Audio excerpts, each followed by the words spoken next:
Lettre 17. Tout quitter pour la philosophie, avantage de la pauvreté. Loin de toi tout cet attirail si tu es sage. Que dis-je? Si tu veux l'être, et porte-toi vers la raison à grande vitesse et de toutes tes forces. Si quelque lien t'arrête, ou dénoue-le, ou tranche-le. Qui te retient? Tes intérêts domestiques, dis-tu? Tu les peux régler de telle sorte que ton revenu te suffise sans travail, de peur que la pauvreté ne te pèse, ni toi à personne. En disant cela, tu sembles ne pas connaître la force et la grandeur du bien où tu aspires. Tu vois bien l'ensemble de la chose et à quel point la philosophie est utile, mais les détails, tu ne les saisis pas encore d'un coup d'œil assez net. Tu ignores combien, en cette situation, elle offre de ressources et comment, pour parler avec Cicéron, dans les grandes crises, elle nous prête assistance et intervient dans nos moindres embarras. Crois-moi, appelle-la dans tes conseils. Elle te dissuadera de rester assis devant un comptoir. Ce que tu cherches, n'est-ce pas? Ce que tu veux gagner par tes retards, c'est de n'avoir point la pauvreté à craindre. Et s'il te faut la désirer, pour combien d'hommes les richesses furent un obstacle à la philosophie? La pauvreté va d'un pas libre en toute sécurité. Quand le clairon sonne, elle sait qu'on ne veut pas à elle. Quand retentit le cri d'alarme, elle cherche par où fuir, et non ce qu'elle emportera. A-t-elle à s'embarquer? Elle n'excite pas grand bruit au port. Et pour le cortège d'un seul homme, le rivage n'est pas en tumulte. Elle n'a point autour d'elle un peuple d'esclaves pour la nourriture desquels il faille souhaiter que les récoltes d'outre-mer donnent bien. Il est facile d'alimenter un petit nombre d'estomacs bien réglés et qui ne demandent rien qu'à être rassasiés. La faim est peu coûteuse. Un palais blasé l'est beaucoup. Il suffit à la pauvreté que ses besoins pressants soient satisfaits. Pourquoi donc la refuserais-tu, cette commensale dont le régime devient celui de tout riche de bon sens? Qui veut cultiver librement son âme doit être pauvre ou vivre comme tel. Cette culture ne profite qu'aux sectateurs de la frugalité. Or la frugalité, c'est une pauvreté volontaire. Défais-toi donc de ces vains prétextes. Je n'ai pas encore ce qui me suffirait, que j'arrive à telle somme et que je me donne tout à la philosophie. C'est cette philosophie qu'il faut avant tout acquérir. Tu l'ajournes, tu la remets en dernier, elle par qui tu dois commencer. Je veux amasser de quoi vivre. Apprends donc aussi comment il faut amasser. Si quelque chose t'empêche de bien vivre, qui t'empêche de bien mourir? Non.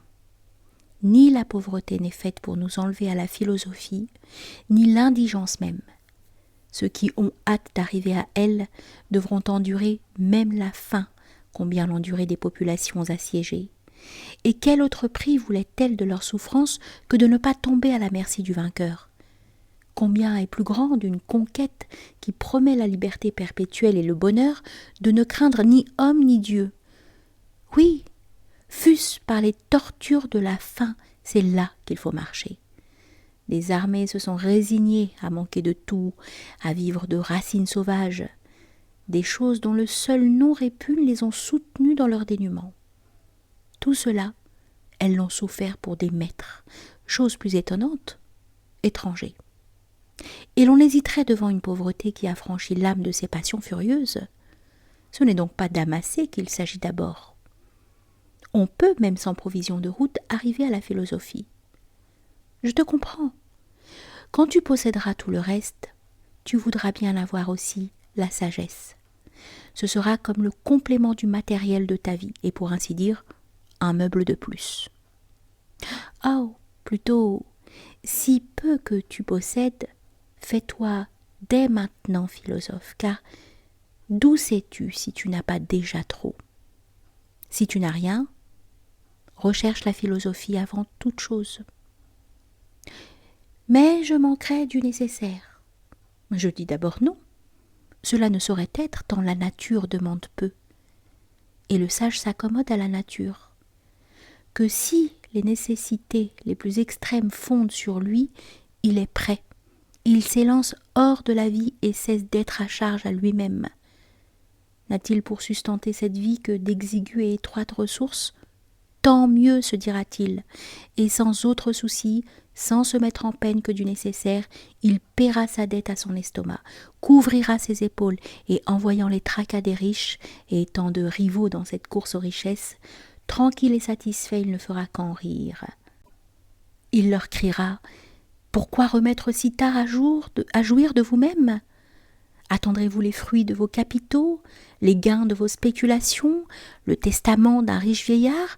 Quand vous pouvez sur l'heure devenir riche ? La sagesse tient lieu de bien à l'homme, car les lui rendre superflus, c'est les lui donner.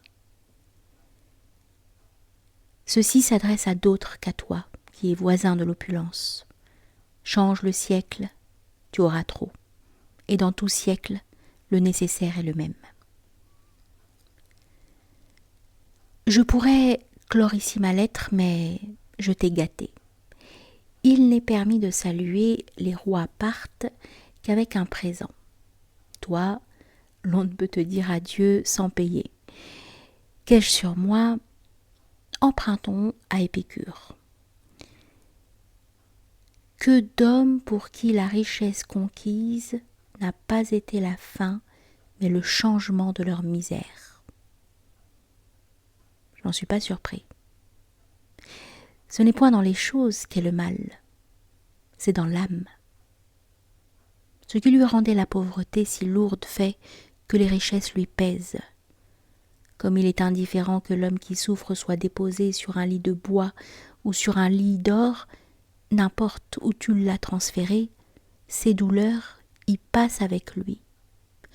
De même, place un esprit malade dans la richesse ou dans la pauvreté, partout son mal le suit.